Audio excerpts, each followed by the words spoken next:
ভগবান, আমার যে কি হলো? ওকে দেখলে কেমন পাগল পাগল লাগে। কি হয়েছে রে? কি হলো বলবি তো? দিদি, হুম, দিদি তুই আমাকে হেল্প করবি তো প্লিজ? তুই ছাড়া আমার আর কে আছে বল? তুই তো আমার একমাত্র আশা ভরসা, তাই না? ঠিক আছে, কিন্তু ব্যাপারটা কি বলতো? ইস, বল না কি হয়েছে। দিদি, I think you think I'm in love with Rahul. What? হ্যাঁ দিদি। কি বলছিস কি তুই? দিদি প্লিজ তুই দাদুকে ম্যানেজ করিস না, যাতে আমাদের বিয়েটা দেয়।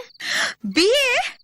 না মানে এক্ষুনি না, তোর বিয়েটা আগে হয়ে যাক, তার 2-3 মাস পরে হলেই হবে। কি আজে বাজে কথা বলছিস? ও গড, না না, এটা ঠিক নয়, এটা হতে পারে না। কেন হতে পারে না? কেন? আমি অত শত জানি না, কিন্তু তুই ওকে ভালোবাসতে পারিস না, ব্যাস। কেন? কারণ কারণ আমার ওকে একদম পছন্দ নয়। তুই ওকে কেন পছন্দ করবি? আমার তোকে খুব পছন্দ, ব্যাস। এ ও গড, প্লিজ প্লিজ দিদি, তুই আমাকে ভালোবাসিস না? প্লিজ যে কোনো ভাবেই হোক দাদুকে একটু ম্যানেজ করিস, যাতে আমি রাহুলকে বিয়ে করতে পারি। প্লিজ প্লিজ আমার মিষ্টি দিদি। তুমি যে